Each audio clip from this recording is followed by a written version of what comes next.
I'm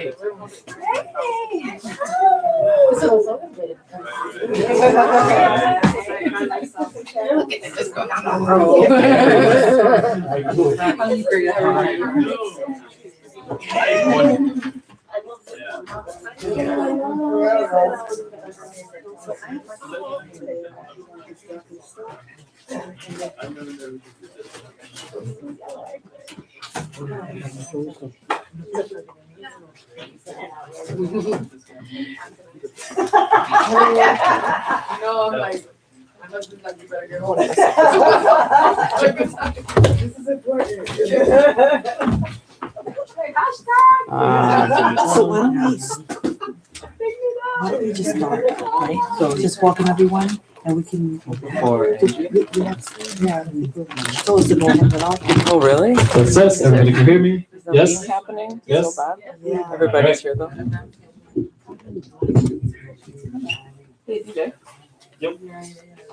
Can I ask a volunteer to do my IG live? So we have this? Alright. Yeah. Yeah? That was a Oh, really go cool direct. thing too. Then I can record. Oh, because you're ready. Yeah. Okay, got it.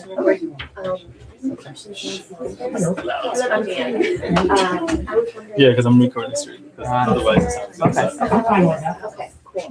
Okay. Then I was like, Or maybe I can just prop it somewhere. Maybe I can just prop it. Yeah.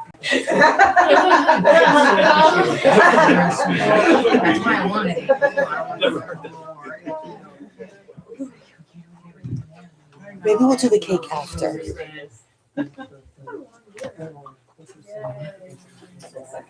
Yeah, this is not gonna work. It's only my phone. it was like,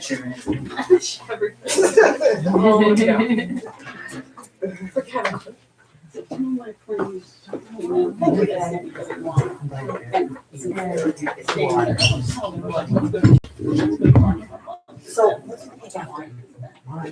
we start. Ready? Let's go. Showtime.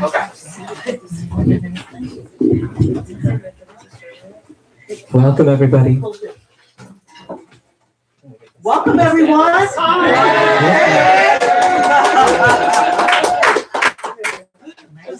Are there empty seats back there? There's some in the back row if anybody wants to squeeze in and sit down. Thank you so much for coming. I know the weather isn't in our favor, but the conversation is really important and timely, and I'm glad that you all made the time to be here for it. But has anyone here not been to this space before, to Word Up Community Bookshop? I'm not from New York. Okay. Well, welcome to Word Up. Before we start the event, I'm going to just share a little bit about the space. We're a bookstore and art space, and we started as a pop-up shop in 2011. We were supposed to just be around for 1 month, but there was so much community support for the space that we got extension after extension. People were bothering elected officials, we were bugging the landlord, and we ended up staying for 15 months at that original location, which was 10 blocks up. A new landlord closed that space down, so the collective that had, stayed together and pulled together during that year, which numbered 100 people at one point, all from the neighborhood. We stayed together and we did an Indiegogo campaign. We raised $70,000 online and offline, and that money went all toward building the space. So we've been here since 2013. We still do our best as we can to operate as a collective. There is some staff now, but we're still largely volunteer operated, 60 people active at any given time, and we have events nearly every day. But the most important thing to say about this space is that, Word Up was essentially created out of a crisis of access. There are so many, we're in the capital of publishing in the country, and even in this city alone, there are so many neighborhoods, millions of people able to access just very simple physical books because of so many reasons.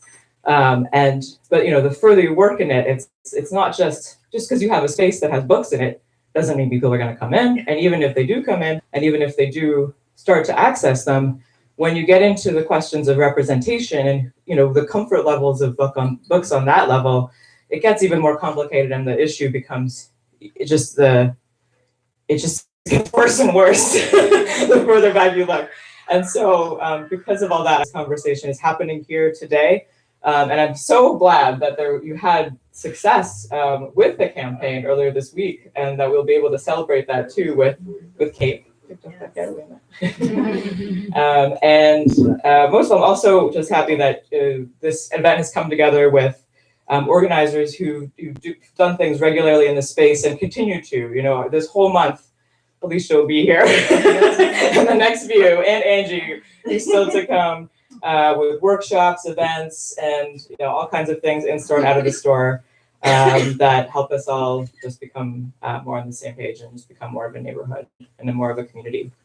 So with that, Alicia Anabel Santos, Afro-Latina, lesbian, writer, producer, Santera, and founder of the New York City Latina Writers Group.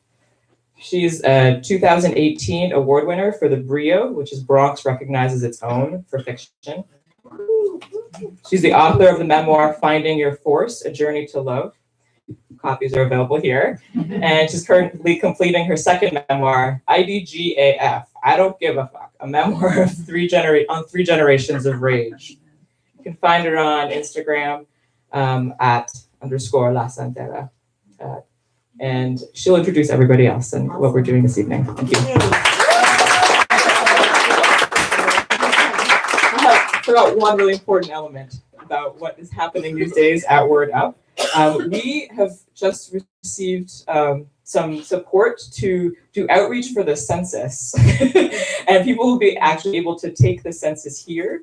This is a really critical piece, even though it sounds like it would be outside the wheelhouse of a bookstore. It's all about the access. It's access to the resources. If we aren't being counted, then you aren't getting those resources. So it seems to fit, exactly with what we've been doing already. So when you come back here, you can find out more. You can ask me, Carolina, Emmanuel, who've been going to 1 billion census trainings, if you have any questions about it.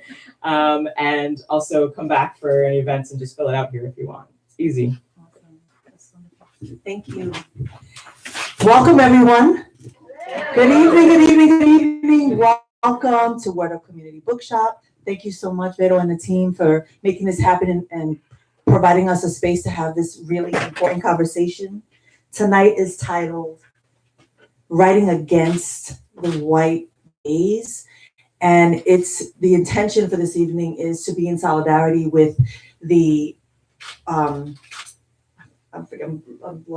losing my Dignidad Literaria movement, right? And so I'm really honored to be moderating the panel and to have this incredible group of writers, authors, educators, activists. And actually I'm gonna allow them all to introduce themselves. So we have Sofia Quintero, Sonia Alejandra Rodriguez, Roberto Loato, and we have Angie Abreu, who is gonna be on her way. She's a little late. So I want this night to be, we're in a sala, it's very informal. We're having a celebration tonight because we had a huge win, and Roberto will speak more to that. And so, yeah, welcome. Good evening, everyone. Thank you for being here. We know that it's cold and it's a Thursday and we're uptown. And so this goes to show you how much this matters to you. And as a writer, I want to appreciate that. My name is Sofia Quintero. I describe myself as an Ivy League homegirl, Bronx born, raised, still live there. I'm an author, writer, producer, educator, Afro-Latina, particularly Puerto Rican and Dominican. I think it's important to just name these things in these spaces. Hi, everyone. I know, we're barely waking up. I'm Dr. Sonia Alejandra Rodriguez. I'm a professor of English at LaGuardia Community College, part of the CUNY system. I'm also a writer and just an all-out advocate for diverse literature in the classroom, outside of it, in the community, and in my own writing. I look forward to the conversation. Hello, everyone, and everyone watching us in the country. Welcome to you, despite my rude panel here, fellow panelists. My name is Roberto Lovato. I'm a writer. I have a memoir coming out in September 1st, Unforgetting, a memoir of revolution and redemption. It has that title for reasons I can't go into now, except that say that my family is from El Salvador, and I went there, and I was not a spectator. And I discovered that El Salvador is a land where the poets found revolutionary organizations.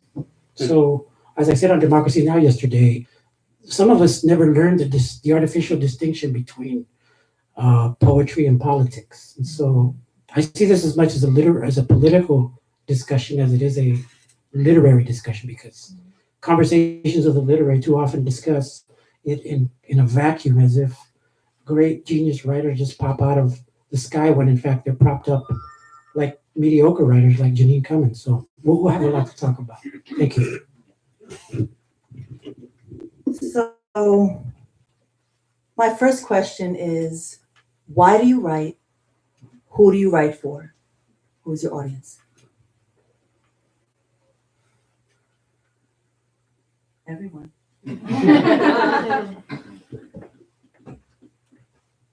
I write for my own.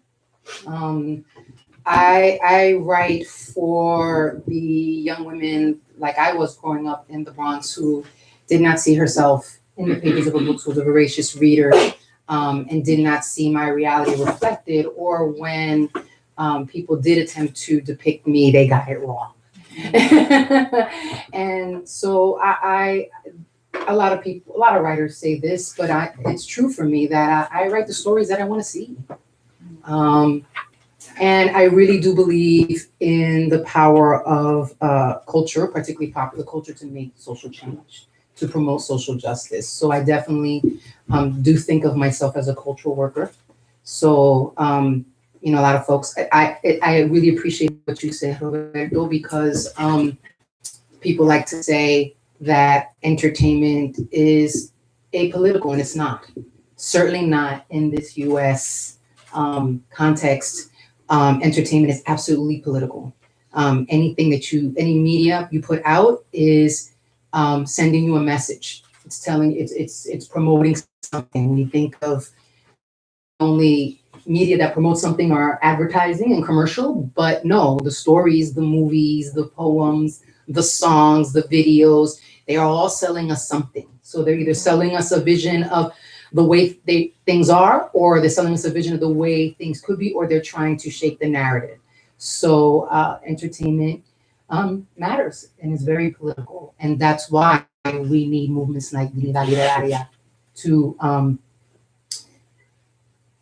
demand our place in the cultural conversation in the United States and abroad.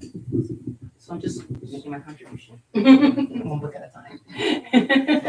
Yeah, that was great. I'll echo Sophia and say that as a writer, as a fiction writer, I'm only able to write for myself, right? I'm telling stories. I'm trying to tell stories that will hopefully speak to a lot of people, right? But as a Mexicana, as someone that was formerly undocumented, as someone that's bi, like I couldn't tell like that particular story. And of all the Mexican formerly undocumented bi girls out there, like that particular story doesn't speak to all of us, right? And so I try to write stories that undo, right, the dominant narrative, that tell young girls or young people that our culture doesn't value, that our existence doesn't value us, that we don't matter. But just again, to echo Sophia, right, it's just like one little slice of what can happen or what needs to happen. As an academic, my academic writing also has a lot to do with Latinx children's literature, and that writing in particular is aimed at also trying to find a place within academia for Latinx literature overall, because it, just like we see it in publishing, academia, as you know, is still very predominantly white. And so our stories get erased at multiple levels. From the publishing industry, what makes it to the classroom, what scholars are writing about. So I'm trying to go at it from like different angles, as many angles as I can. Hi, good. I started writing because my friend Freddie Weinstein and I, in the 5th grade, started stealing the whole collection of the Danny Duncan set in the 1970s from the main library in San Francisco. We loved the word so much. So I'm sorry to the public library system that I ripped you off so big time, but I was a kid growing up down the street from the project. So, but then, I also, my first real love of any book was the Word of God. I'm not going to come off like those Pentecostals down the street. I used to be kind of one of them, but no mas. But I do believe that there's a power in words that I learned as a child that read. In the beginning was the Word, and the Word was with God, and the Word was God. In some cultures, you're not a legitimate, real, existing human being until your community, like the Guarani, sings you into existence, right? So there's a power in words that we're kind of losing out on because of what philosopher Jacques Ellul calls the humiliation of the word by media technology, right? So the good thing is the word is still around, it's still powerful, and those of us that still love it and fight for it are Jedi Knights. As we're proving to Macmillan and Flatiron, right? So I write because it's an edifying act. It's an act of sanity, in a world of unreason. And I write because I want to subvert. I want to disorganize the senses of people that are being bombarded by fascistic organization of their senses right now. In a riff on Hambo, or however the hell you want to say it. So I'll leave it at that. So I wanted to share by a brilliant writer. She said, I never asked Tolstoy to write for me, a little colored girl in Lorraine, Ohio. I never asked James Joyce, not to mention Catholicism or the world of Dublin. Never. It is that business of being universal, a word hopelessly stripped of meaning for me. Faulkner wrote what I suppose could be called regional literature and had it published all over the world. That's what I wish to do. If I could write a universal novel, it would be water. Behind this question is the question that to write for Black people is somehow to diminish the writing. From my perspective, there are only Black people. When I say people, that's what I mean. This writer also said, I've had reviews in the past that have accused me of not writing about white people. I remember a review of Sula in which the reviewer said, this is all well and good, but one day she, meaning me, will have to face up to the real responsibility and get mature and write about the real confrontation for Black people, which is white people, as though our lives have no meaning and no depth without the white gaze. And I have spent my entire writing life trying to make sure that the white gaze was not the dominant one in any of my books. From the late Toni Morrison.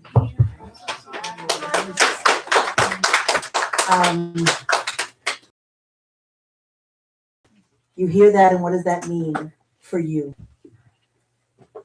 Welcome, Angie Abreu, founder of the Dominican Writers Association. Before we answer questions, do you want to introduce yourself or take a breath?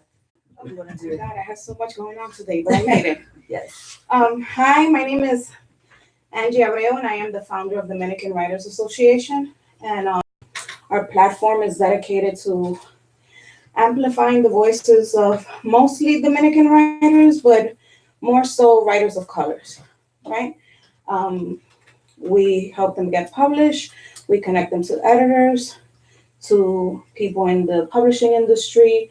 And we have now an annual writers conference where we have one entire day where our writers take writing workshops and panel discussions with industry. So it's going to be very interesting this year. But so far, none of the literary agents that we've booked have canceled on us. And one of them is from Flatiron. And she's still at it. I emailed her yesterday and I was like, I hope you're still making it. I feel it's even more important for you to show face. So she was like, definitely, I agree with you. She's a white literary agent. And she said, I'm totally with you and I'll be there. So I was happy with that. Writing against the white gaze. What does that mean to you? What is that? Anyone?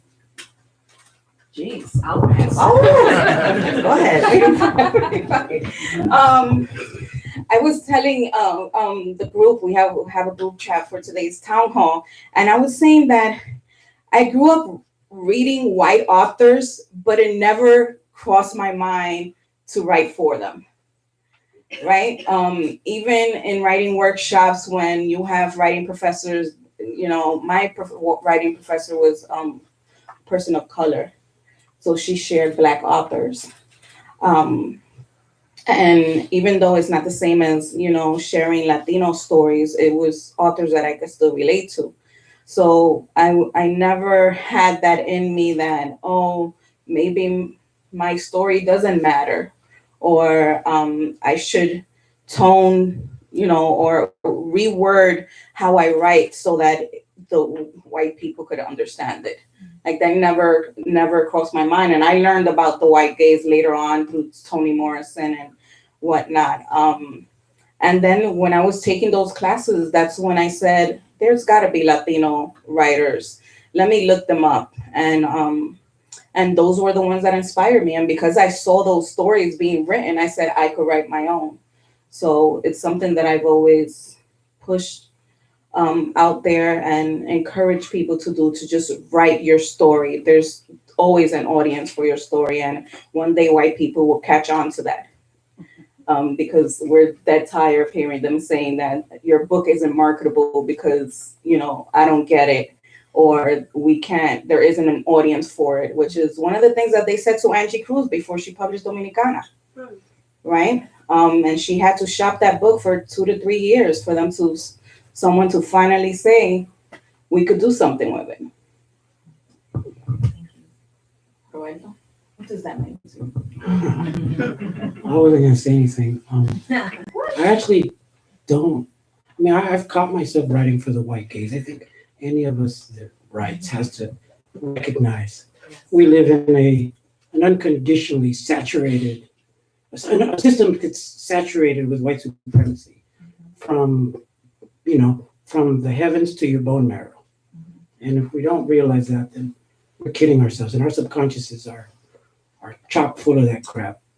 So that said, though, I feel like we're at a stage now where there's an opening, not just this week or anything, but because things are happening in the world. Like Donald Trump reflects that world, and we can write.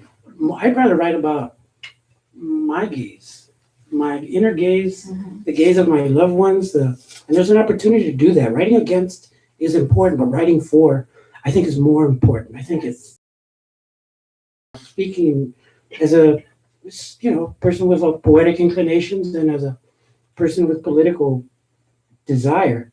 I think we have to do as Carl Jung and Anais Nin encouraged us to do, which was to proceed from the dream outward. And I, as a writer, now going through this big publishing system, can tell you that all these different, it's like a obstacle course to get your book published, for getting the deal, to getting an agent, to getting a good editor, and I have all the above. But what it takes to get there is an obstacle course that will often lead you to just say, to go to your default of white supremacy, which is, lo mío vale verga. Lo mío no sirve. It's no good. I'm not any good. The system's not accepting me. That's your default system that's set up for you as a writer, even as an editor. So to overcome that, you need to have the adamantine power of your vision and your dream. It applies to poetry. It applies to politics, especially politics that's going to change the way the game's played. So I'll leave it at that.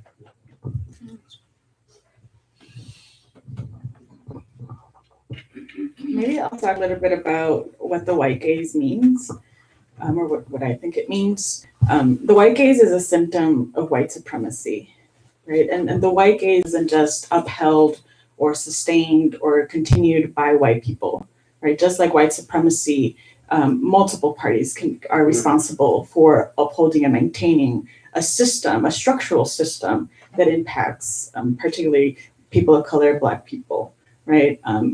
In like Latinx communities, the first example of the white gaze that comes to mind are telenovelas, right? Like all the telenovelas, that's all white gaze, right? We might feel seen because, oh, like she's Mexican, she's Colombian, like national pride, but they're all light-skinned, blonde representations. And all of that is part of, again, just another symptom, another like present day action of like colonialism, right? And this aspiration for whiteness.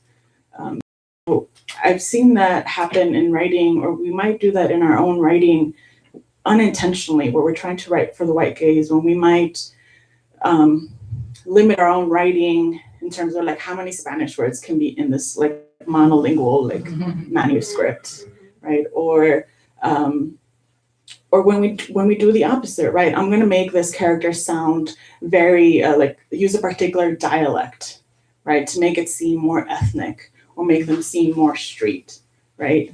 That's catering to white gaze. Because you're not seeing this character's humanity. They're not just an accent or a dialect. We do that also in our own writing when we write trauma porn, right? When we try to sensationalize our own experiences, that our characters need to suffer more pain in order for someone to sell it or for someone to read it, right? That's us keeping the white gaze in mind. When we don't write joy for our characters, when we don't write love for our characters, that's upholding the white gaze. And then it takes a lot of unlearning, right? Just the structure of the fiction, like narrative form, the narrative arc, that's upholding the white gaze and white supremacy, right? And so, yeah, right. And so it's, we uphold the white gaze in ways that we're not even conscious of. And it's constant, like I said, a constant unlearning, a constant revising of your work, constant like sharing with folks, like, am I pandering? What I try to do is when I'm workshopping stories, I share it with folks that I want them to see themselves in it, right? And so I share it with my friends, like with my people, because yeah, that's really like my audience. And it's, if you can see this and if you can like tell me honestly that I'm just pandering or like being a fucking exagerada or whatever, like those are the kind of conversations I want to have with my writing.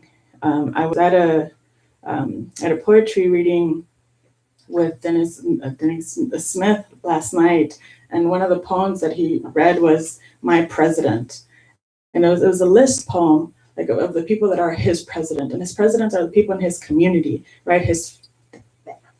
The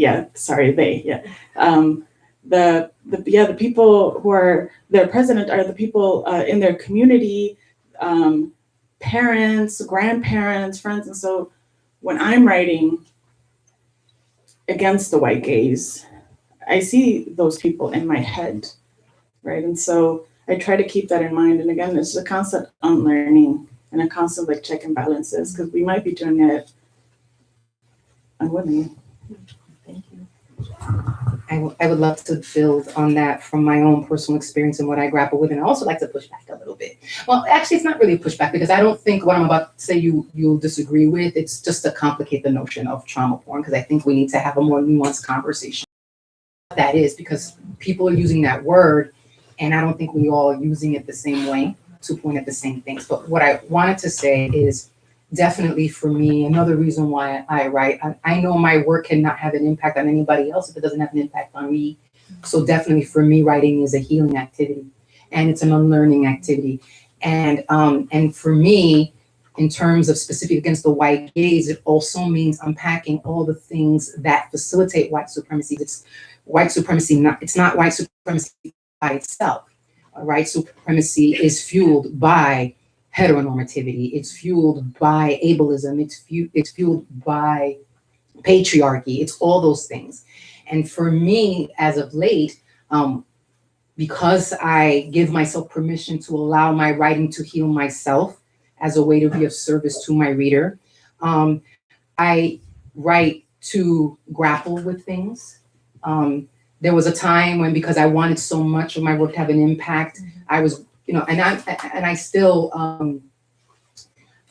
I won't say that my work doesn't have a social justice lens, but able to service my readers is by coming to things with more questions than answers. Strong point of view, but still have more questions than answers. So one particular thing with the current work that I'm working on, which is a young adult novel inspired by the movement Say Her Name, which is looking at the gendered aspects of the movement for Black Lives and Black Lives Matter, and recognizing the ways that when victims of racialized violence and particularly police brutality are women or non-binary and trans, they need to become the perfect victims to get the same level of demand for justice.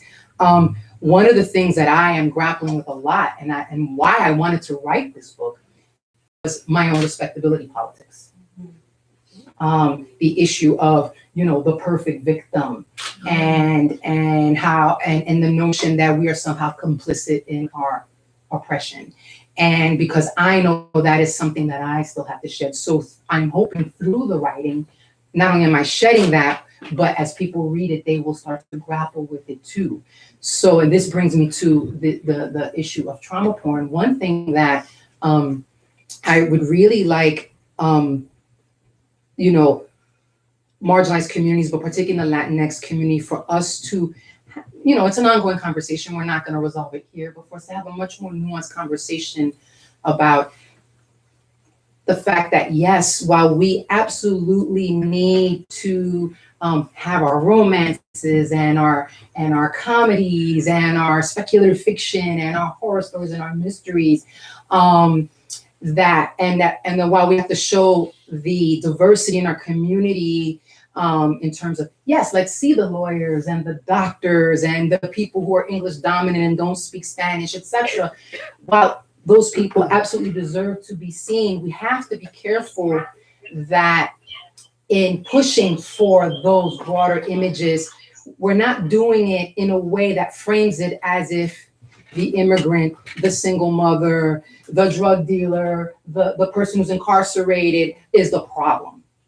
And those people in our community exist.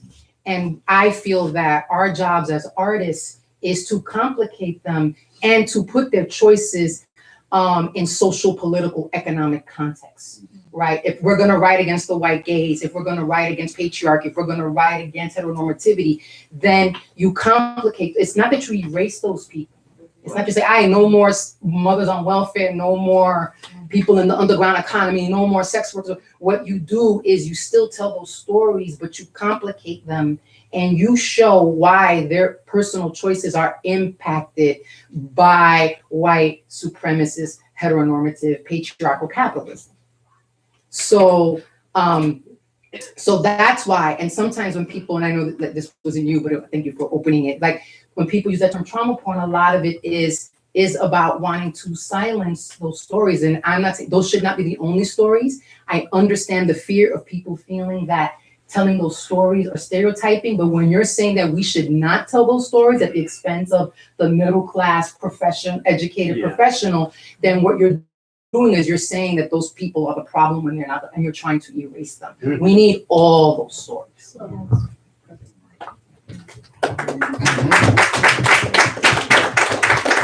I like to complicate stories instead of humanizing, because I think that's been like the language around Cummings' book about putting a face to the faceless and humanizing, giving a voice to the voiceless, right? When we say we're humanizing a group with our writing, that's also pandering to the white gaze, right? If white supremacy doesn't see our humanity, right? It's not our job to try to have them see our humanity. We have a humanity. We are human. And so I like that you use that word, right? It's about sharing complicated stories. Yeah, I love Sophia's use of the introduction of the word complication in this myself. As a Salvadoreño, there's 30 years in this, how I came to the fight against American dirt beyond Miriam's lovely essay and her leadership in this is the fact that I've been on the migrant trail for 30 years. I've seen things that I would not wish on anyone, like seeing a house after it's been bombed, full of children. To see the last remaining thing of the child, their skin grafted into the walls. Or to see children's mothers so desperate they climb on this monster train called La Bestia. It's primarily a Central American story, but Janine Cummins turned it into a Mexican story. And on top of that, a really crappy and sloppily done story. It's very complicated. We have to complicate these narratives. I mean, I've seen what the skin of a child looks like when it's been ripped up by barbed wire. And then to see barbed wire on the book of the cover of the book, At to a book see launch, yeah. nail Nail art.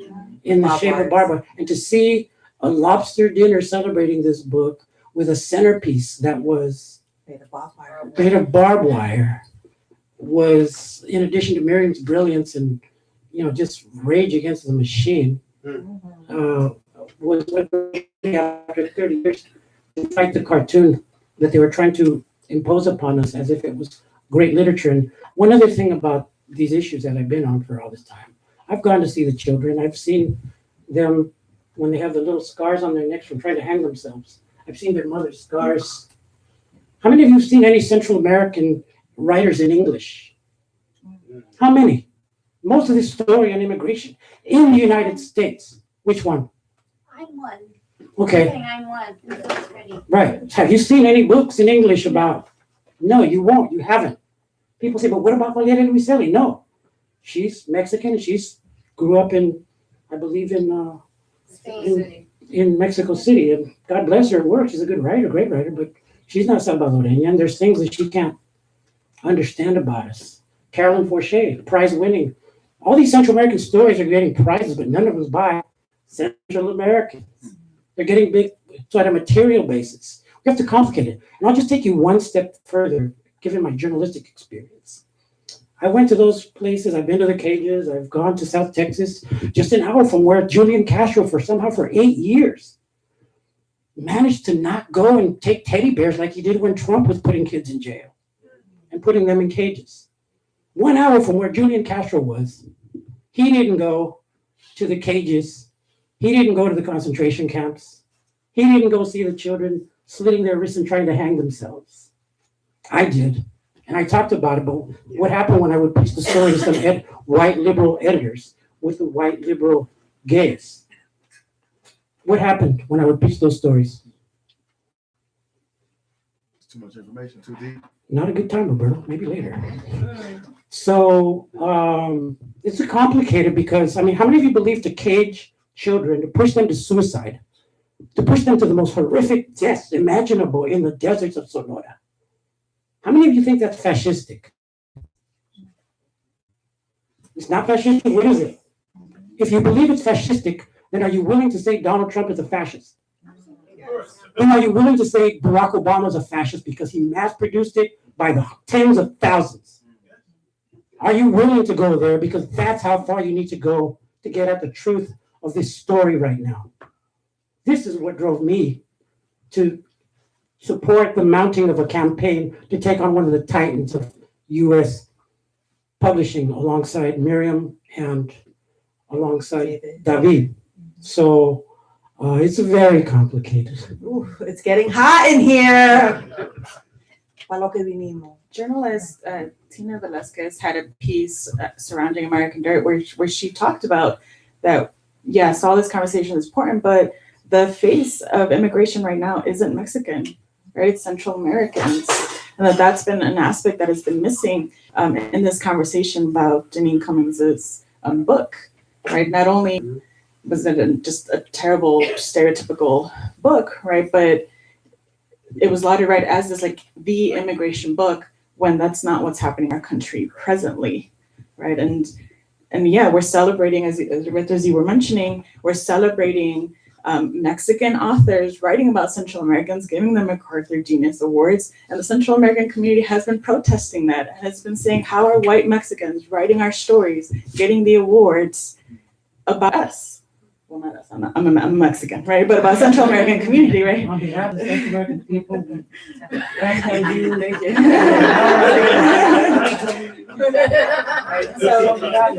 Right, but the Latinx community, the Latinx poetry community was not listening. We're not listening. We keep putting these authors on these must-read books. If you're looking at the reading lists that are coming out, like don't read American Dirt, read these immigration books. That book is on there. This book about conversations, this book that was then turned into fiction about these conversations. And so like, we also need to hold ourselves accountable, our communities accountable for upholding the white gaze and supporting white supremacy and rewarding, right, our aim at whiteness. And I think we have to make it safer amongst ourselves to own the ignorance that we have about each other.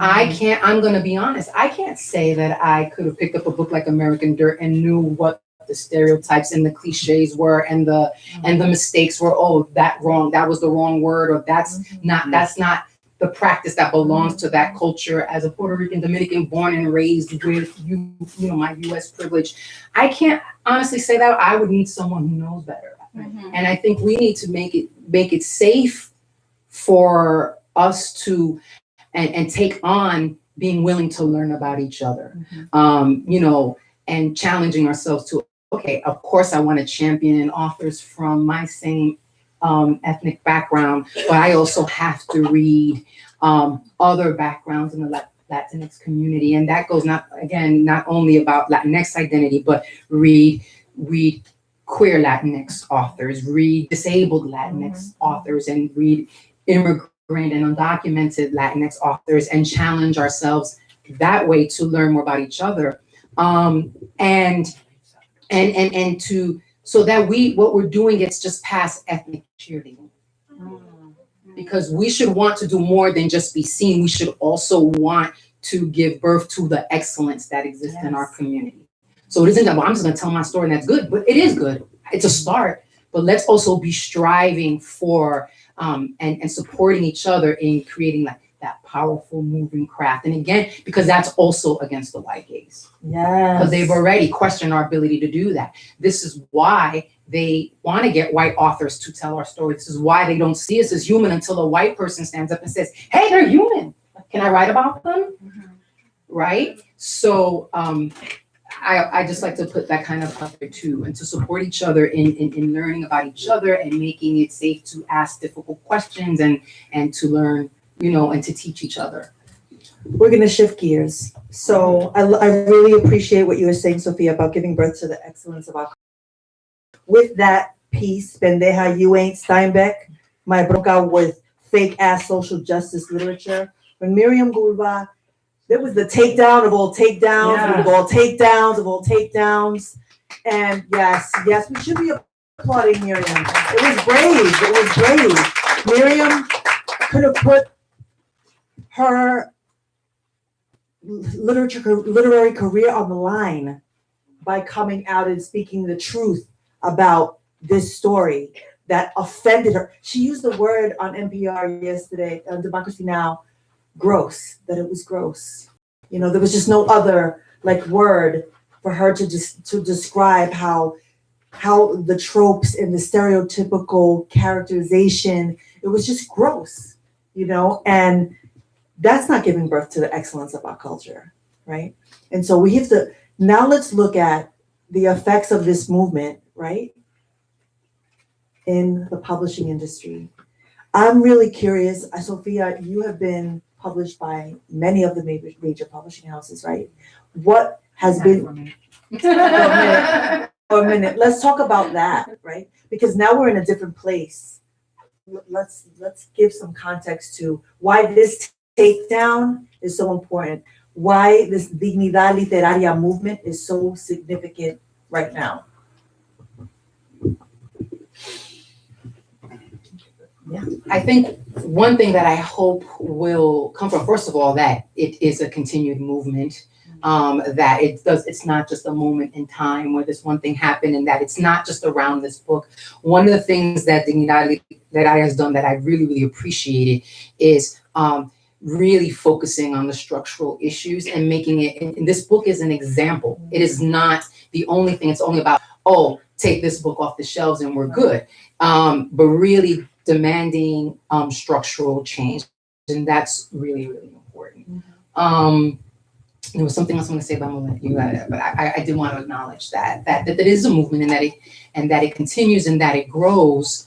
And this is what I wanted to say, that we're careful that what doesn't happen is then again, you still have just a handful of people who become the literary luminaries and that other people don't get the opportunity to publish. What has to change is not only diversifying the staff of a publishing house. What also is how talent is found and how talent is cultivated.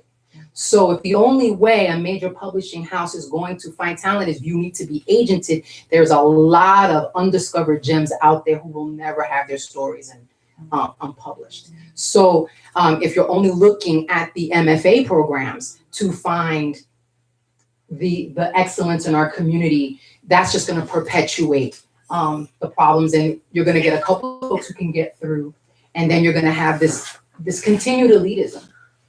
And that has to change.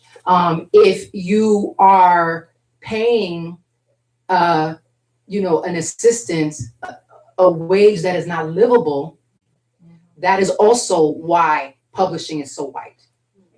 Because who can go in there and, unless someone else is paying your rent or you got that kind of support or resources, there's a lot of people in our community who are never going to be able to get that starting position and work their way up. So these are the structural things we have to talk about in terms of access. And otherwise, what will happen is we will make some changes, but we will still have, so we will have an uptick in the number of Latinx authors and maybe they'll be more diverse, but we really won't have the groundswell that we need and deserve, especially in this political moment, in this political climate. So I think, thank you. Yeah, that's wonderful. And yeah, we definitely need more mobility, and hopefully, this movement will sustain and take many of us with it. What I wanted to add to what you had said about the critic, the first critic of Pendeja, you're not Steinbeck, Steinbeck has its own fucking issues in the first place. But also, not only putting her literary career on the line, but her physical life. Yes. Right. And so when Flatiron put out this press of we're canceling because death threats, right? And then it came out that nobody was threatening her fucking life. But yeah, these critics that have been going up against this system getting real death threats, but not their lives not being taken seriously, is an issue, right? That even when we do speak up, we're putting our lives on the line. And nobody sees us even then. And so it's very painful and brave, right, to be able to be carrying that movement. So again, thank you to you and to David and to all the others that are pushing it forward. Yes. I saw on Twitter that Dignidad Literaria, someone had said, right, that it's what is happening in the YA world and children's world going into the adult fiction world, right? Because it's on the heels of we need diverse books, right? Own voices, right? With YA and children's lit scholars and writers and illustrators constantly having to fight against the erasure or the misrepresentation, right, of people of color and children in YA books, right? And so, and the people that are doing that work, on a daily basis, right, being threatened on social media and so it's not just a single moment, right? But again, also just acknowledging our history that we have been doing this, and so hopefully, right, that this moment with this big book, the publishing industry, right, will see that there are audiences, there are people that are interested, and it's structural, right? That it's structural, and it's not just going to be let's create. We need 10 books, and then once we've met our 10 authors, we're done with our diversity. We'll see you next year with the next shitty book. Which, the publishing industry didn't take a break. Right? We had Janine Cummings, and then it was let's just blackface all the classics. Yeah. They And we drowned them the next day. right. And so they're just And as the kids say, they thought they did something. Hey, does anybody want me to share a little bit of our meeting with you? Yes, that's what we want to hear, yes. All right, I'm gonna say an anecdote, all right? All right, so this is all off the record, even though it's being recorded. Don't say shit. If anybody says anything, I'm gonna go and take you down next, man. All right, so, no, but it was a cordial meeting, it was respectful, it was serious. And you had this delegation led by this 5-foot Chicana school teacher who took a break from teaching her classes and meeting with these top people at US Publishing. It's like kind of cool that way. It was that in and of itself was unprecedented. Just to give that kind of respect. But we didn't just go there to get respect. We went there to get the goods. And the goods defined different ways. It's not just about reforming the system. To all my and our leftist friends back there who have been on my ass on Twitter saying, hey, what are you doing? You're involved in this reformist stuff just to get more jobs and books. And I'm like, hey, man, go read my book and all the stuff that I've seen in life. And the way that the truly, truly abysmal death holding mass graves that I've seen and other stuff that you'll read if you read my book. There's a component that I learned from El Salvador early on, which was that in order to have somebody dead and mangled and dismembered in a mass grave, what do you have to do to them first? What do you have to do to them? No, before you kill them. Discredit it? What else?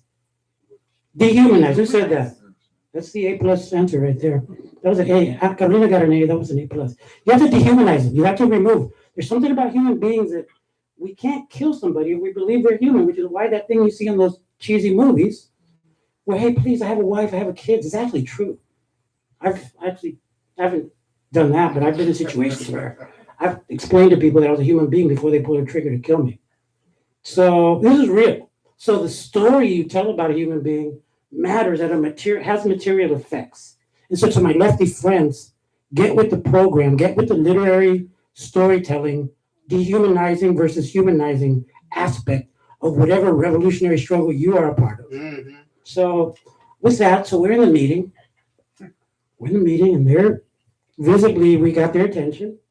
We have 11 cities this week mobilizing. And so going into that meeting, part of the strategy, to be really frank, was to have these 11 meetings and be like kind of that spear you have on the table. Hey, don't look at the spear, just know that it's there. We're having it this week, and the spear can either be a celebratory spear or it could be something else, bro. It's your choice. It's how you do it. It's negotiation, it's strategy, it's, so things were going well. And then we went into the meeting saying, look, we do not want to talk about what? The book. Thank you for not saying the name. Somebody said Janine Cummins. You traumatized me with that. All right. All right. So like, no, but we said, yeah, we're not here to talk about Janine Cummins or that book, dude. We're here to talk about you and us. Yes. And so somebody brought up Janine Cummins. They shouldn't have done that. It broke into some tension. But out of that tension came out a truth that Janine Cummins did not get death threats. Miriam Gerba got death threats the whole time. I was getting text messages with these from her, and we were talking it through and, trying to figure out how we document and deal with this. And so, and I'm here sitting, I've been pursued by death squads, I kid you not, on both sides of the border. Mm-hmm. You're going to tell me this is a big, and their first book that they closed, first book event that they closed, you know where it was? It was in the massive brown barbarian enclave of Corte Madera, California. a town that has demographics of Montana. So they closed this, and this was the kind of thing where, from a strategic standpoint, it was obvious, oh man, if these folks are willing to go, these are white liberals, but you're talking publishing, you're dealing with primarily with white liberals, some reactionaries who are publishing reactionary books. But they're willing to go Trump to get out of a situation, it seems. And at that point, as a chess player, you know what? Check. Right? So that's just a little anecdote I wanted to share about kind of the ways that, Miriam handled herself magnificently, and the conversation took a turn to where we reached a point where we got, just to be clear with everyone, what we got was a commitment from them within 90 days to make structural changes within the company in terms of hires, not just authors, but other parts of the production process, numbers of books, and other parts of what they called the Macmillan ecosystem. So this transcended not just Janine Cummins, who's in the dirt and dust of that book, but also it went to beyond Flatiron to Macmillan itself. And so we inserted in there a 30-day check-in. So we're going to invite like Dominican writers to join us. Magnificent, by the way, the Caribeñas in-house just delivered for us when we made the call to, hey man, we need some backup, y'all. And just one aplauso really We for had your back, yo. we had our back hard. So we're gonna be having, I don't know if it's Angie, Angie's really shy, she's gotta overcome this. But I want to have Angie at the table with us. They've asked us to bring in other groups.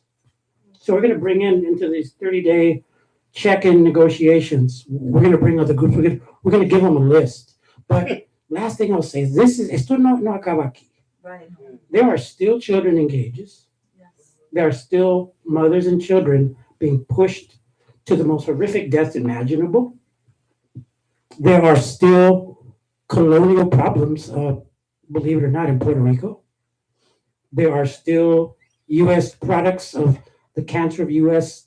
policy in Dominican Republic. Yes. There's still overthrowing governments in Bolivia, Honduras, Venezuela. You have, since 2006 through the Obama era to the present, Mexico becoming just one massive mass grave of hundreds of thousands of people. So all this has an unstoried element to it, an untold story. So esto apenas empieza, and I bring that up because in addition to celebrating victory, we have to kind of like hunker down for a long-term fight against silence. Yeah, it's a fight. It's a movement. Yeah. So, by the way, a movement, as a student of movements, I can tell you that movements are defined in part by victories. Yes, and we are victorious. We had a victory. We have to Yes. celebrate it Yeah. and then move on And build. And keep and moving. build on it. Angie. I was gonna open up to Q&As. But you wanna say something? Well, you asked, what changes do we want to see, Yeah, what do we wanna right? see? To come out of this. And one of the things that we want to see is publishers reaching out to the communities. And they did that with Angie's book, late in the game, but they did it. Veronica and I were asking them for ARCs. They were taking all their time. Can you believe that? They were taking all their time to send ARCs of Dominican. Right, to a Dominican community, and especially us, known as Dominican Writers Association, right? Because we were organizing Angie's book launch. But they were compliant with ideas that we had, and whenever, and they paid for everything, so everything came out really nice. And I was particularly shocked at how much they let us do. Because publishing houses don't usually reach out like that. But we got the first 2 chapters of Dominicana translated, and we picked a Dominican author to do it because we didn't want anyone else who wasn't Dominican and wouldn't understand the nuances and the complexities of being Dominican. And we really, we picked a person. Veronica said, "Who do we know?" And we found that person. And so they obliged with that. They printed all the first 2 chapters and they passed them out. And we filled the Alianza Dominicana with 200 plus supporters and community members and readers. And to me, that's I live for that because my whole point is to show that Dominican writers are lit. Literally, we are read, right? So not just because Angie is from Uptown, but because people are purchasing the books. I mean, just before I got here, I saw that Word Up put up the top sold books in the store, and among them were 3 Dominicans. So, you know, we are selling books, right? We are selling books. It's just that you know, the publishing houses are not doing their due diligence. With Janine Cumming, I said, oh my God, they couldn't have found a Mexican editor. Yeah. No, but she edited the Help. What's wrong? What's your problem? You're bringing up a good point again about how everything has to change, because why is it that was an unusual thing? I'm sorry, why is it that was an unusual thing? Because they're also not valuing our community as readers. Yes, exactly. They're like, they are looking for the white dollars. Right. And that's another part of the problem.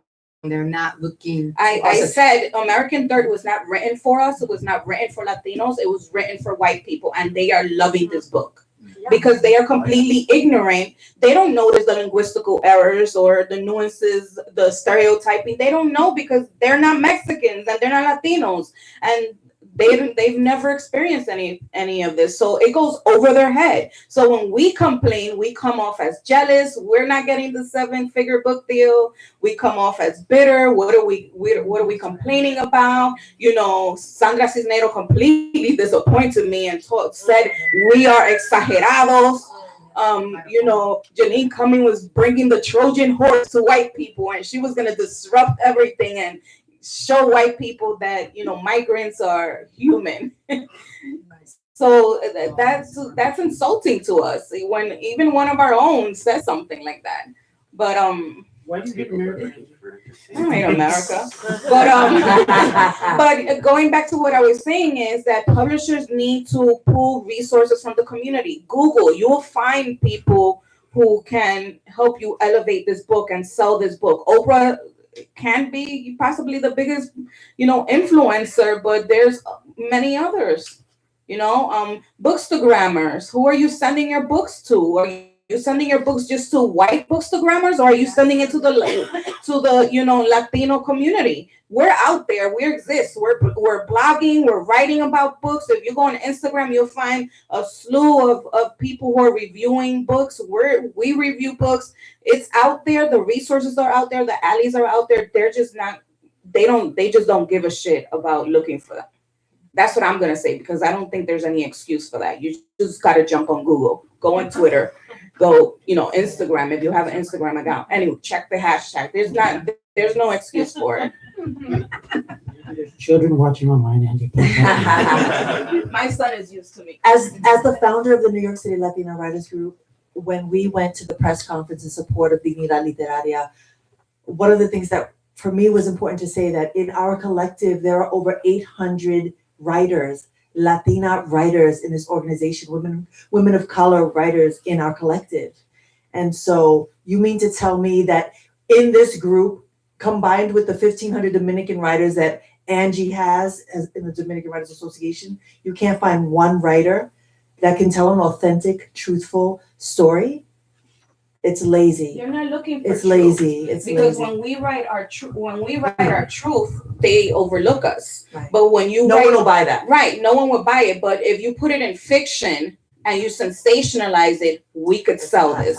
Well, before we even get to that, the assumption is, right, that our stories are not universal. Right. Right. So, and that is where like the dehumanization comes in, right? Because the assumption is if I, as a Puerto Rican, write about a Puerto Rican, they're thinking, well, who else is going to read about Puerto Ricans and how are we going to get back our money?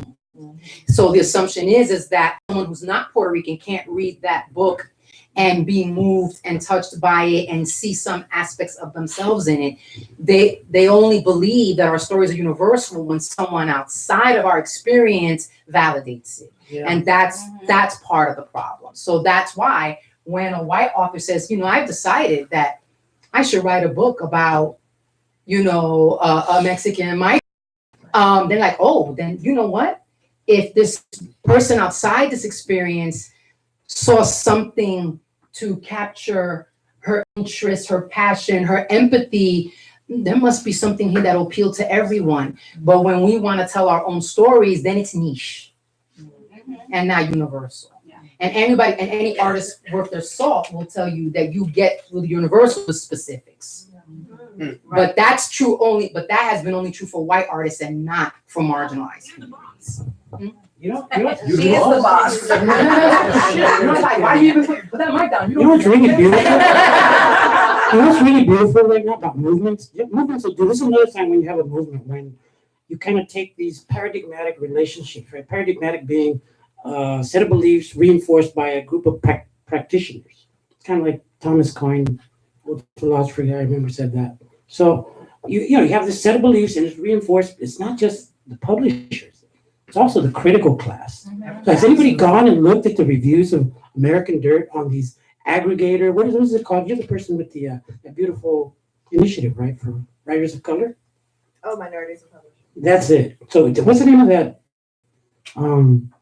that aggregator of critiques of books, book criticism?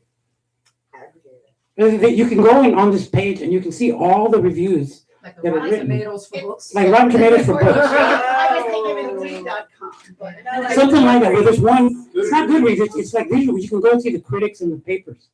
I went and you see all of them and something like 60 to 70%. Oh, why? No. Whatever they are, green, purple, but they wrote about American Dirt in the most glowing Steinbeckian, so moving, on the ground realism, gritty, deep. And I'm here with 30 years of this, like, damn, dude. These people are getting off on a cartoon. So, like, the beautiful thing is that whole system is exposed. But if it's gritty, it's because she lifted it from Luis Urrea. Yeah, but the question is, Luis Urrea was hey, gritty. I read it, it's not gritty. She but- didn't really remember whether she actually did that. Yeah. Let's open it up, Q&A. Let's go. And can you pass the mic to whoever's? Yes. Please. Yes. Oh, there's a question over here. Yeah. Can you? Hi, thank you for such remarkable panel. I'm Guatemalan American, actually. I know you. You may not remember me. It's okay. I'm canceled, but. No worries. I am a Chapina American I came here looking for answers and I got them. Thank you. I think it's important, and I want to thank Sophia for giving us that language, and Sonia, everyone really, like defining white gaze, because we need to unpack and like give it a name and define it. And also just this idea of naming also the extremes. So I'm just gonna go straight to my question, which unfortunately does like have to entail with it's a little bit personal, but just for the sake of example, myself. I know that sounds selfish, but this has made me stop writing.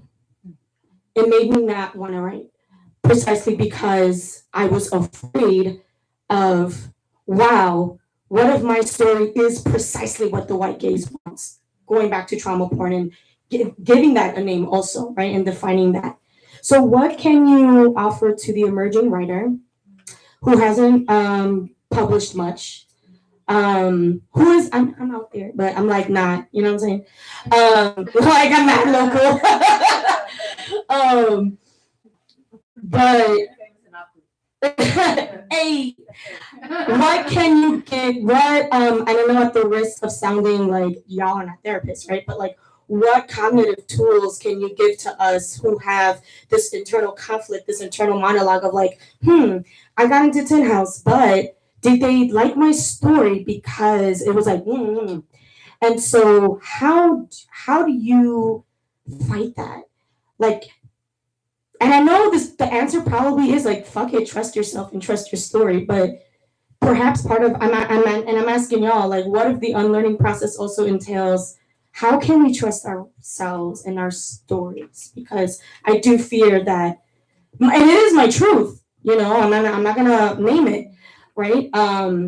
It's my truth, but it also happens to be a story that like deals with like the welfare office, and then I fear, I'm like, damn.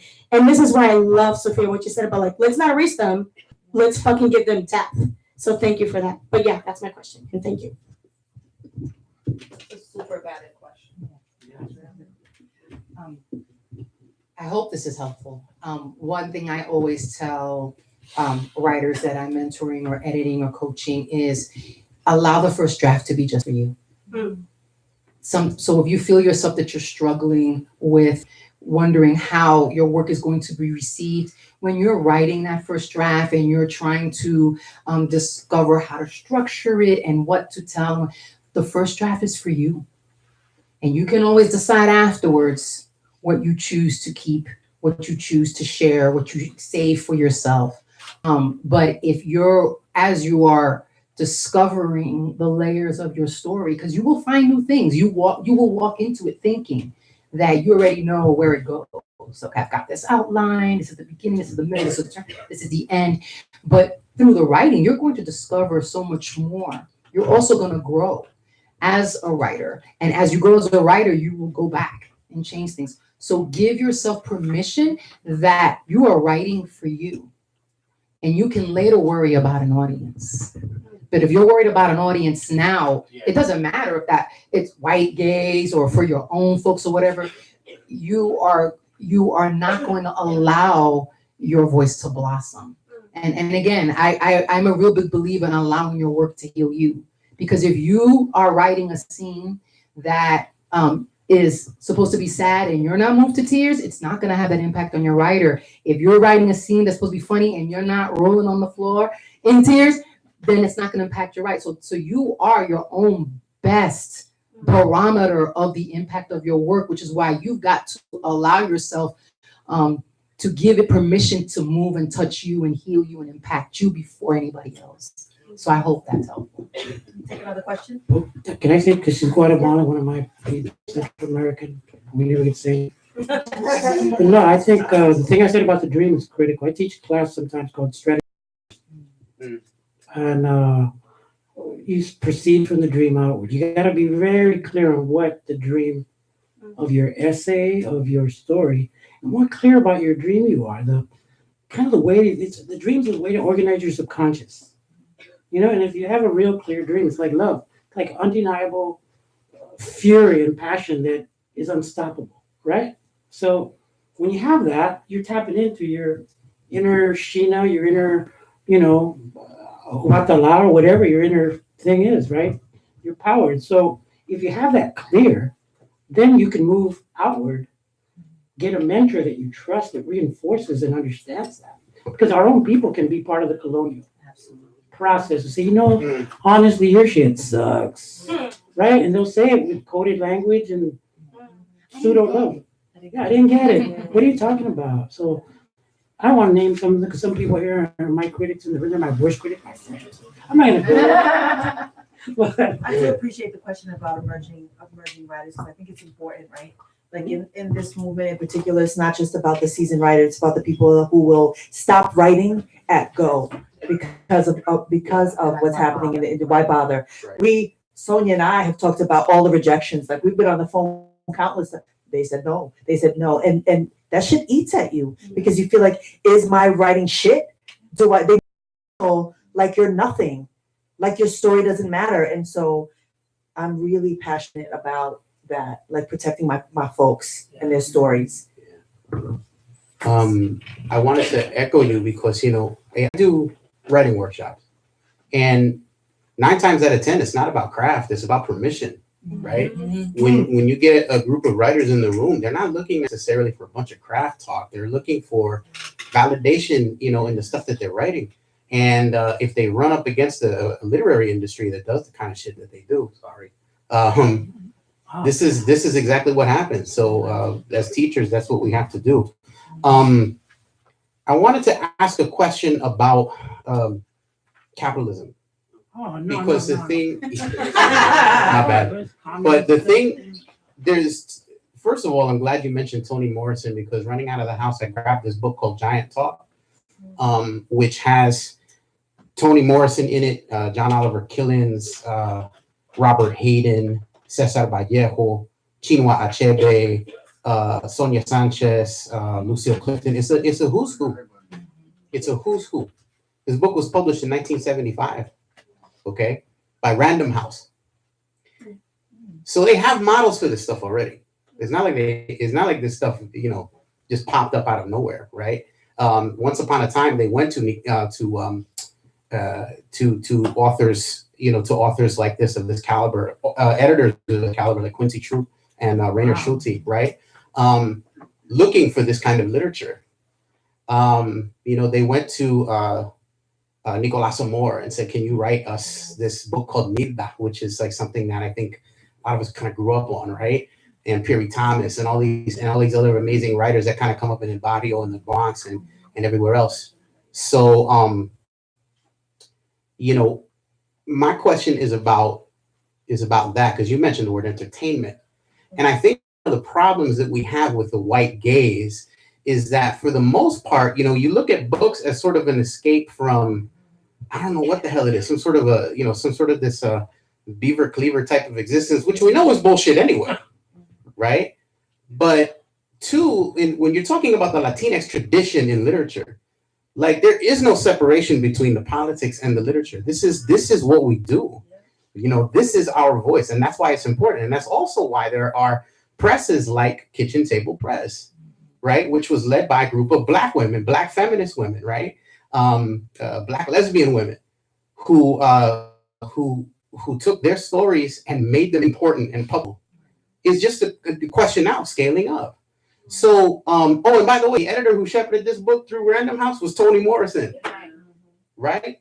So my question is, to what extent, when we get in the room with these folks 30 days from now, 90 days from now, are we ready to kind of lower the boom on them and help them understand that the Latinx tradition in publishing is an activist tradition.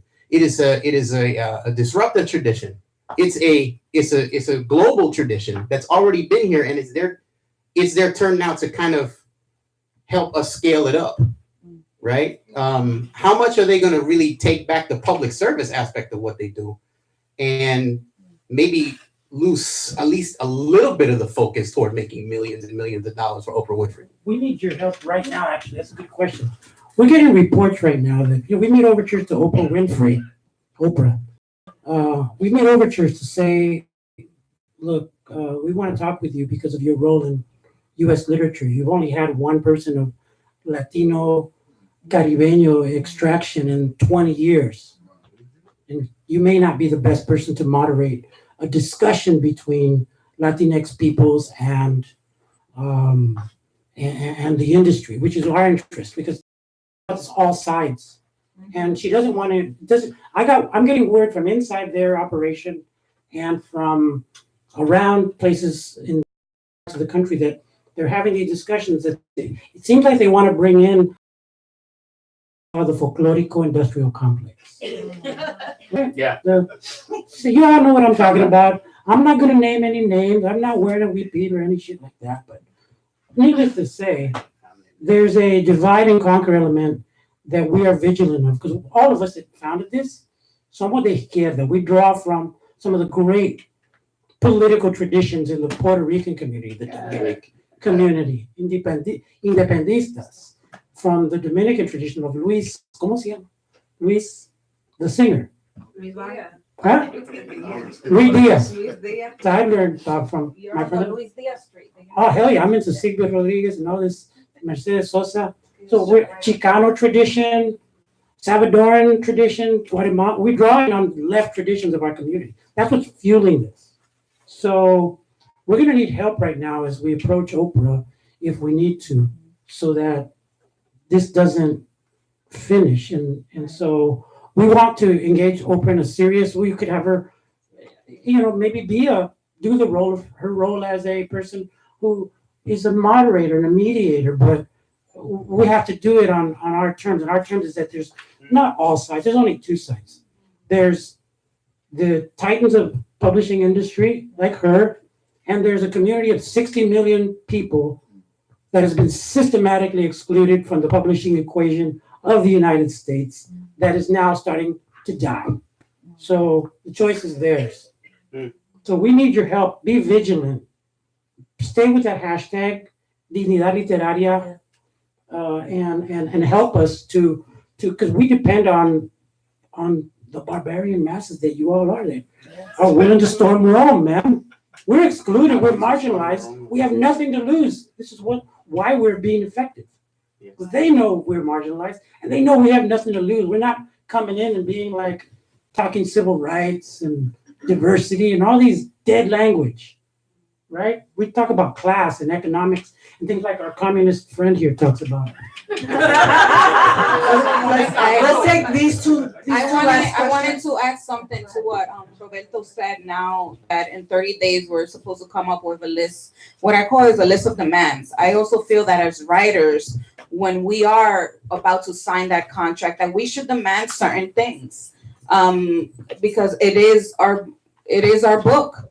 I mean, some writers have no say on their book cover, or who the artist of their book cover is, or who their editor is going to be, or who's going to be the team that's going to take care of your book and make sure that it gets to where you want it to get.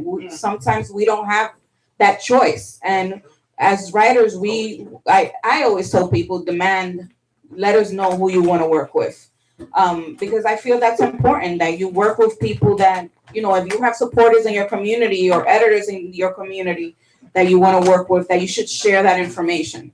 And if they need to come on as a consultant, then pay them. Next question. Hi, so my name is Freddie. I'm a Salvi writer, and one of the things that I've been dealing with lately as someone who is actively pitching and being published, I've had the fortunate blessing of working with of color editors, which I'm really grateful for, but I'm personally dreading working with white ones. So what kind of advice could you offer someone who's hustling in the industry and will come up against white editors, face pushback in writing? How did you guys deal with editors who maybe weren't an ally to you, and how did you navigate that in the industry yourselves? I'm like, I would never accept a white editor. So when sometimes there's magazines and things like that, I and they're there and they're who you're trying to get to. First of all, I had to self-publish, period. My book, Finding Your Force, A Journey to Love, had at least 500 times I used the word fuck, and nobody was trying to publish that book, right? And so, yes.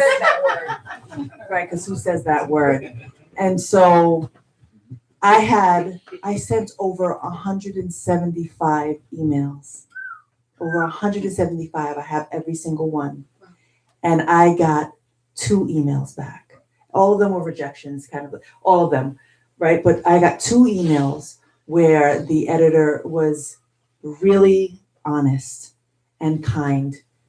We can't publish this. You would have to lose all of these fuck words that it's like, it's just part of it's my voice, right? Saying the word fuck is part of who I am and how I speak. It's how I found my fucking force. Yes. And so how do you deal with editors? I feel like white editors, we're talking about white editors, you have to understand that 90% of the time they're not going to get it. Like, we're expecting to find people who, are woke and get our stories, and we're not writing it for them, so I think, I don't want to say have a tough skin, because we're human beings, we're people, right? And we want to be seen, and this shit hurts. I think it's going and knowing that the experience is going to be challenging, and how are you going to be able to take care of yourself after getting 173? Nah, we don't want this,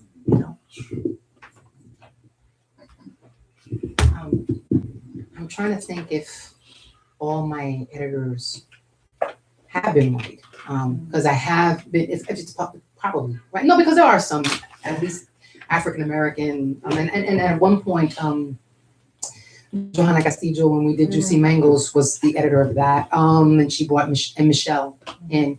I think if you're talking about mainstream publishing and you're talking about books, the reality is until we start to, make these structural changes that this movement is and determined to make, chances are you are going to get a white editor. What may be what's in your favor is that if someone has made an offer to you, they do see something in your work that they value. And I think, and hopefully you'll get multiple offers so you can vet people and feel and see who is the one that is going to honor your voice and is really going to work with you in a collaborative spirit, who doesn't want you to change the very thing that got them intrigued about your work. And to think about that more than what advance you're going to get or what the royalty structure is. What's really more important is this person, when they give you feedback on your work, and you ultimately say, no, I want to keep this is because it's going to honor that. And who really their job is the litmus test is their job to, as an editor, facilitate the story that you want to tell, not to try to make you tell the story that they think you should be telling. Yes. And that is an instinctual decision. So my hope for anyone who wants to go this route, the mainstream publishing route, where until we make these changes, your chances are your editor is going to be white, is that you will have options and that you vet those options. And you remember, if they see something in you, you're the one with the power. You're the one that has the content that they want. So don't sell that short and think like, oh, I've got to play nice and make all these changes. No, but they because they want your material. So always keep that in mind, that you got that leg up. You got into a place where so many of us are trying to get to that haven't gotten there. So to have that honoring of your own voice, and that, like, are you here to help me make a better writer, telling the story that I want to tell, not change the story. And I've got to be honest, because I think, and you brought this up, there are very, very few people of color, in the publishing industry and in the editors and whatever, but not everyone, just because they look like us, validates our story. I remember my first novel, the idea of I had a Latina agent, and there are more Latinx agents out there, and I was enamored of the idea of being teamed with a Latinx editor, and that person rejected my story that I got. I never forgot it. You don't forget these things. The reason that I got was, my story was about two young women in hip hop, best friends, a rhyme duo that got split up, that were turned into rivals because they got divided by a shady record label, right? And one of the characters was African-American, Afro-Caribbean, and her best friend and rhyme partner was Puerto Rican. And I had this Latina editor tell me that part of the backstory of the Puerto Rican character was that she grew up in the foster care system. And I was told that, she said, well, she didn't feel Latina. I had a Latina editor tell me that my Latina character didn't feel Latina to her because she didn't have 3 generations up in her house. I mean, of course, I'm paraphrasing. She didn't say that. but basically it was like, she didn't feel real to me because where is her family? And I'm like, and I'm someone who grew up in a home. My parents were foster parents. And so from the time that I was 11 years old to the time I went to college, through college, I always had foster sisters. And I had foster sisters, and the majority of them were Latinas. So again, and this is why I push about that thing about stereotypes because that was erasing all those, but I was also erasing that reality. I don't know what the exact statistic is, but I think right now in New York City, I think maybe 1 out of 4 is Latinx in the foster care system. I know it's a high number. So they don't get to be seen. They don't get in the book, to bring back like why we write. Stories being, yes, stories can be an escape. Stories can be a vision of what can be. The stories can also be an affirmation of what it is and a mirror to that. Your reality is real. When we erase them, we don't know that, then basically we're involved in cultural gaslighting. So, just if by that point you got someone making an offer on your work, then they're saying that you have a certain power because they want your work. So once you get into that relationship with that editor, then it's about, hey, you're here to cultivate me, to help me make the best story. You already knew what my goal was when you signed on to this. And I chose you because I believed you, and it's a conversation. I've been fortunate that I've had editors that got that. Rich reminded me about this experience on Twitter about the biggest challenges that I had have been with the occasional copy editor when my characters are speaking Spanglish or they're speaking African American vernacular English or slang or whatever, wanting to turn my Spanish into Spanish. Yeah. and wanting to put all those D's back in my past participles. I'm like, we don't say hablado, we say hablado. And trying to we say pegao. It's not pegado. To us, it's pegao. This is my issue with translation is that they don't understand that Spanish is not a universal language. Like in outside. Sorry, I was saying that one of my issues with translations is that publishers don't understand that Spanish is not a universal language. In DR, we speak Spanish differently. In Puerto Rico, we speak it different. And in El Salvador, in Colombia, Venezuela, we all have different words that we use that it's not, doesn't even have the same meaning. Like we say guagua and that's a bus, but you go to Honduras and you say guagua, that's a little girl. So it's very different, One of the things recently that I was upset as was that they translated Elizabeth Acevedo's book and they sent it to Madrid to translate, and I was like, oh, I was like, why do you, out of all places, you sent it to Madrid? That is not our Spanish. Right. So I was talking to Veronica. I was like, how can we get this book out of and translate it correctly? Because now all the nuances, all the Dominicanism, everything has been lost in that book. And I literally, when I went to see it on Amazon, I cried. And my plan was, as usual, every time one of these books come out, we do a book giveaway. But then I was like, I don't want to give away this book because they fucked it up. And I've been meaning to have that conversation with Elizabeth, but it's like, Liz, how much say do you have? How much say does an author have on who gets to translate your book? And publishers, why are you sending? I don't know if it goes off to auction and anyone could just buy the rights to the book and translate it. And if that's the case, then we want in. Because we're just that tired of having our books translated by people who don't, I'm sure in Spain it's correct. The Spaniards are reading it and they're super happy with the book, right? But we, especially as Dominican, that book resonated so much with me because I was able to relate to that 15-year-old protagonist. But now when I read it, I'm just like, this is, I don't know. I'm like, the first page, there was a word that I had to look up in the dictionary because I was like, I don't know what the hell that means. And it's like, how do I share that with young Dominicanas who I always gift the book to? We have time for one last question. Yeah, sure. So just. Did you bring your mic? It's on battery too. I got it. Come on, Chris.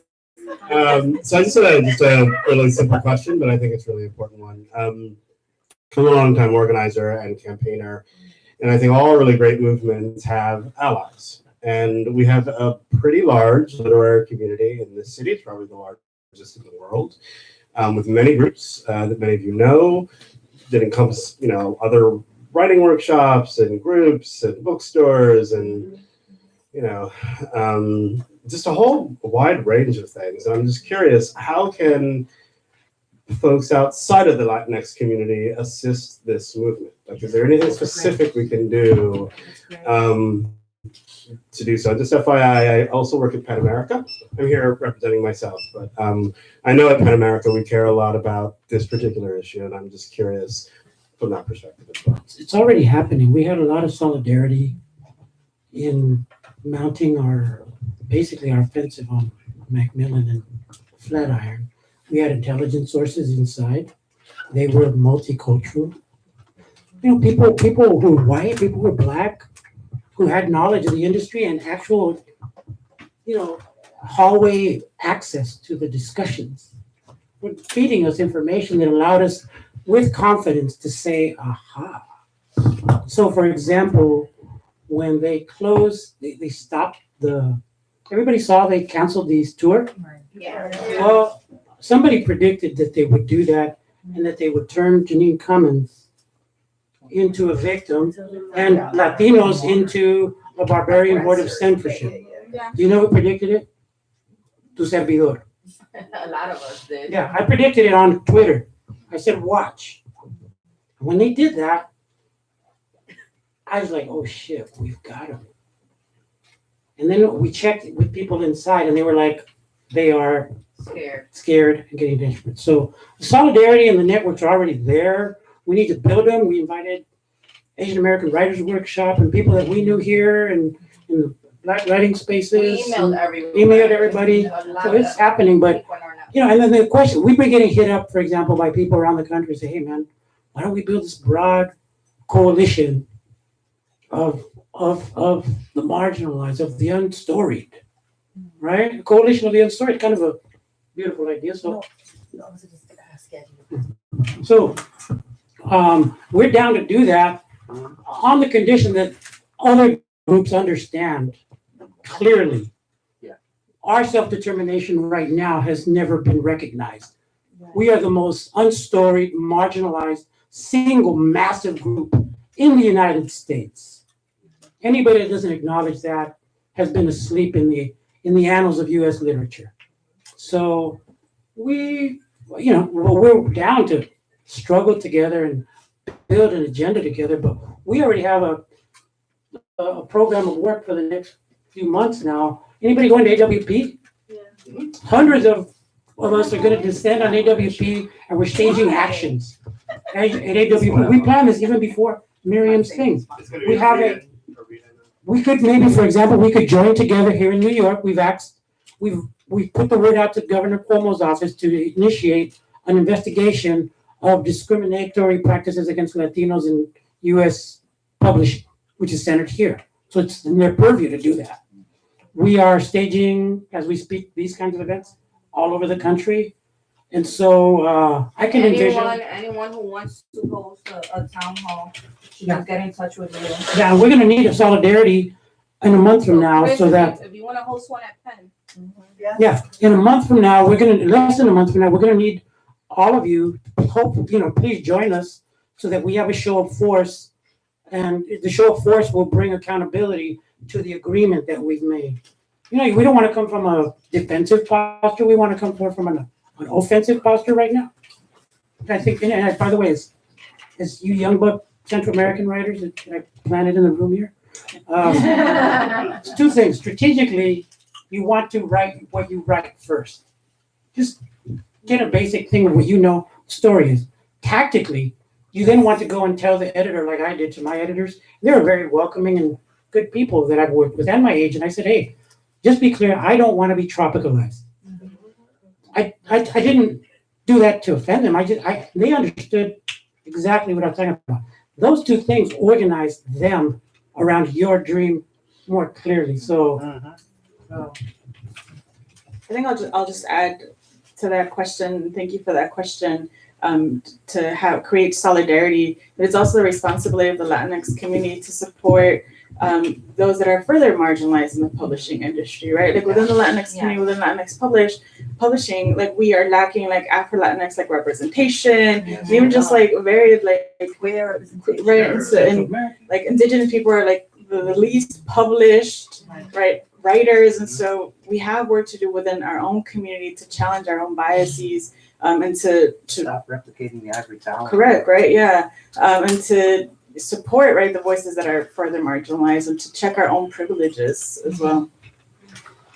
I think one of the things that I have concerns about in terms of like allies and solidarity is this poverty mindset, right? And seeing a group of folks from like the West Coast, 3 or 4 people who were brave enough to stand up against, the big 5 and say, no, basta ya, we're done with you using our stories as tropes, as your stereotypes, as your trauma porn.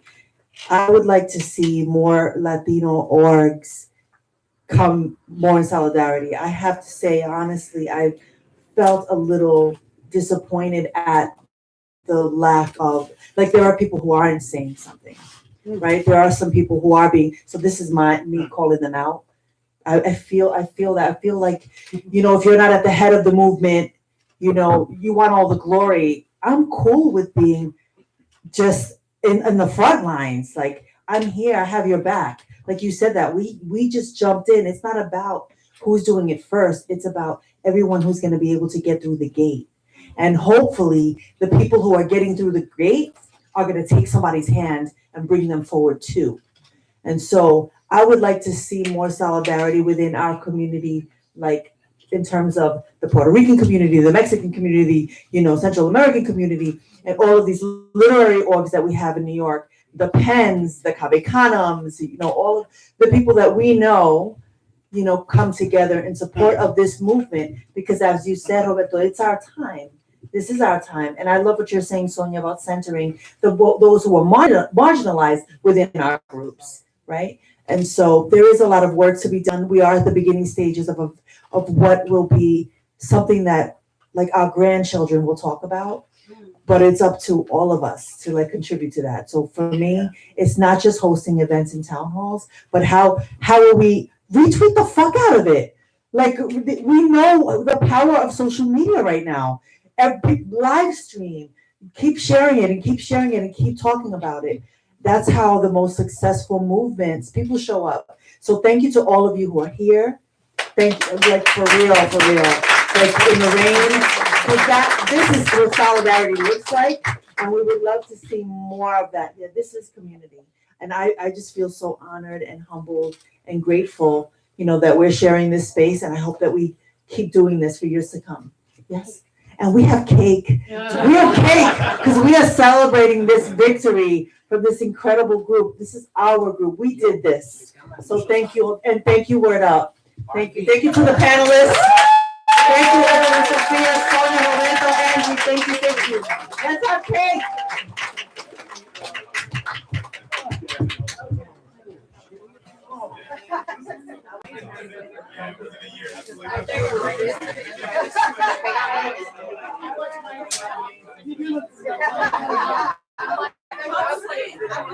Sorry. That's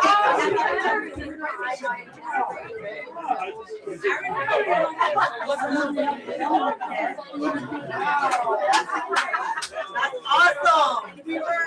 Thank you.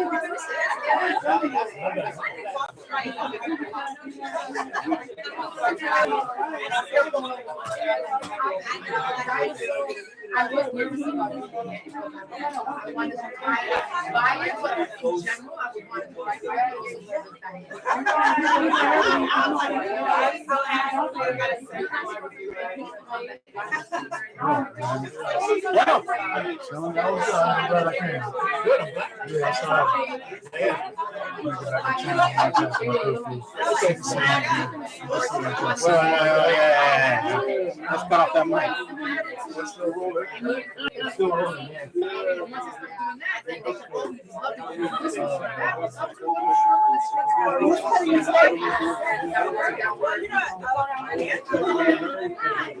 Thanks y'all for tuning in.